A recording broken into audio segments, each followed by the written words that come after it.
Hey, it's that time of year again. From the ball bag is back. Apologies for the delay. Man's been unwell. It's nice to be up on my feet again and to be back to my cheeky self. So, as you can see, we've got a lot of people that have written into us here.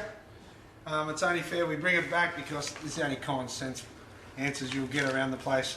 So, here we go. We've got the illustrious ball bag with me and some questions that have been placed discreetly on the ball. Let's have a look at these ones from Robin Mel. The new law changes around the tackle area are obviously going to provide a focus for coaches which helps decide the selection of players used this season. How does this affect the approach to young and up-and-coming players and academy? Let me say that again. How does this affect the approach to young up-and-coming players and academy, who are going to be the next generation of players? And how are the Ospreys going to make sure that the academy is always going to be cutting edge in this regular melee of law tinkering? Oh, we've gone to the big time straight away. It's a bugbear of all coaches, this law changes. It's not really law changes, it's law interpretation. And yes, it does affect some people. I've said in the press that a stroke of a pen can affect a position positively, or a player positively, and a player negatively. The reality is, I think all good rugby players will come to the fore no matter what their position is, and most great players will adjust anyway. In regard to the younger players, the academy, it's identification of a skill set is the most important thing, and the Ospreys lead the way, I think, in Wales in regard to that. And so once again, if we can get good athletes and good young players with good instincts, I genuinely believe most players can be taught new skills very, very quickly if they've got the mindset and the will. And I believe that they're the two. If you're looking for cutting edge, is the fact that the hardest thing to put into people is the quality disposition and quality personality. So I think if they've got those criteria, you can teach most kids most things. So the most important aspect that we look for here is, one, rugby, but also two, personality. So I think if we're above that, it's up to the players to adapt, it's up to us coaches to adapt, and at the end of the day, the skill set will carry them through, irrespective of what the lawmakers or the law interpretation throw at us. Okay, I hope that explains it. If it doesn't, I expect another one. I think it's fair to say the Ospreys on their day are as good as anyone in European club rugby at the moment. It seems we're just missing that extra inch when it comes down to the Heineken Cup. In your opinion, what will you be looking to take improvements on this season? The players look good fitness-wise and have the skills. I think we lack a bit of mental strength. How can we change that? David Morgan. Oh, this one's a difficult one, isn't it? It's the unanswered question in rugby, isn't it? The top 3 inches, if you like. You say about the Ospreys, we are reasonably young, 2003, the inception, so unlike some of the big clubs, Leicester and the like, has been going for 100 years, we're still getting identity in some cases, and we're trying to grow. We're trying to grow the brand, we're trying to grow what we are as a rugby province, if you like. The issue that you talk about that we lack in comparison to others, well, people would have said that about Munster quite a few years ago, and the last few years Munster have dominated Europe.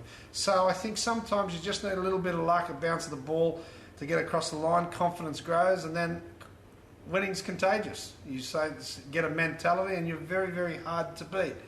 What will we be doing different this year? Not a great deal. I think I'm a big believer that we have got a very, very good competitive side. We've got a very, very difficult pool, there's no doubt about that as well. So if we get a bit of bounce of the ball, confidence grows, I think you talk positively. I'm a big believer in you can do things. I'm not a big believer that you can't.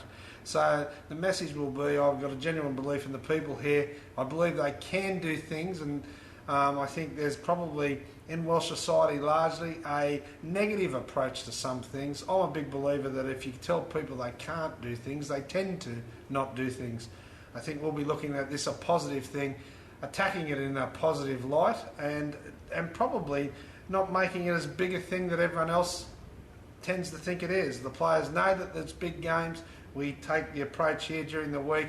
Outside training, we're trying to relax the guys by doing a different lot of activities and creative activities that more or less remind us all what we're here for. We're here for the sport. We're here to bond, because come Saturday at the end of the day, these players are brave enough and bright enough to realise it's a big game. They don't need any added pressure from me. In regard to, none on that. I got told we were very popular. Let me have a look at this one. What's this one here? The Ospreys have a great record for player development, but at times we seem to have too many young players. Tom Pridey, Christian Phillips and others seem to arrive on the scene, and then they progress. Progress seems to stall because they can't get enough game time because of the players ahead of them. For the sake of Wales team, is it time to introduce a player draft to ensure players like these can play where they will get more games? That's from Mark O'Neill. Another one I have been quoted on just recently, I'm sure, and I'm sure you're all up to date with my feelings on this. It's a very, very funny one for me, in the fact that the Ospreys you are right in saying that we have a great record in producing a large number of homegrown talent. I think, without doubt, we are the largest amount of homegrown talent in Welsh regions. And on top of that, we are only the third biggest of 4 regions. So, in fact, we have competitors that are producing less recognisable players than we are. So we must be doing something right. You are right, and it's something that's really close to my heart. When you look around at our international-based players, a large contingent of them are homegrown players, which says so much for people in this area. It says so much for local coaches, and it says so much for the development programs at the Ospreys. Should there be a draft? This one's an interesting thing. I don't know where else in business that you would expect to devote your time, energy and or money and then give it to someone for free. I find that ludicrous, to say the least, and especially about areas that are larger than you. I think if you want to introduce a draft system, people should be prepared to put their hands in their pockets and pay for the development of those players. I think nothing comes for free. If we are to continue long-term success as a country, and I'm all for that, I think it should be a challenge for all regions to get up and develop as many young players as they can, which puts pressure on the national body. I think it does. All this development comes at a cost. You should be rewarded for your success, not penalised. And for young players like the Pridey and Christian Phillips that you have mentioned, yes, they've come through. They still are reasonably young. They still need some time, and they do and will get game time with the Ospreys. It may not be in the big events. It may sometimes be in the big events. But to knock out a player of quality and get your jersey on genuine merit gives kid great confidence to go ahead to the next step. Giving them too early sometimes can be detrimental. It's a balancing act, I know, but at the end of the day, if you do your good plans and you got them in place, you'll reap the rewards. And I believe that players, there's a humbling experience to earn your stripes at your club, and I like that. But if you want to introduce a draft, be prepared to come with a wealthy checkbook and be prepared to sign over those dollars for people to keep producing.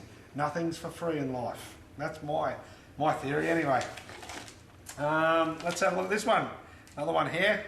Gee, the questions are long, mate. Jeez, my eyes are bad too. From a Steve Williams.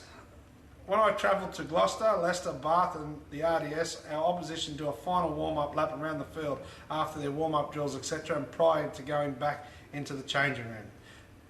They use this to build up the atmosphere with the crowd and get their fans involved in the game before kick-off. I think this helps to motivate the players to the start of the game and develop a better and more fortress-like atmosphere. Why don't we do something similar prior to the game to get the Liberty faithful shouting and screaming and making some noise? Listen, Steve, I'd probably stand nude on the sideline if that got people making more noise at the Fortress of Liberty Stadium. I'm all for anything that makes a Liberty a fortress. I am. I go to places like Ulster and the like, even down at Calanthe the other night, where I thought the atmosphere was electric. Any suggestion that can make that happen, I'm all for. I'm all ears. If that gets all that place rocking and makes it very, very difficult for the opponent, trust me, I'll do it. I'll do it once. If it doesn't work, then all of a sudden we'll try something else. So if you've got any more suggestions that fills that stadium, it makes it loud, makes it rock, I'm all for it. Trust me, I don't want to go down the path of stripping off. It's not a good sight, folks. It's not. So please don't let me go down that side. Job's right.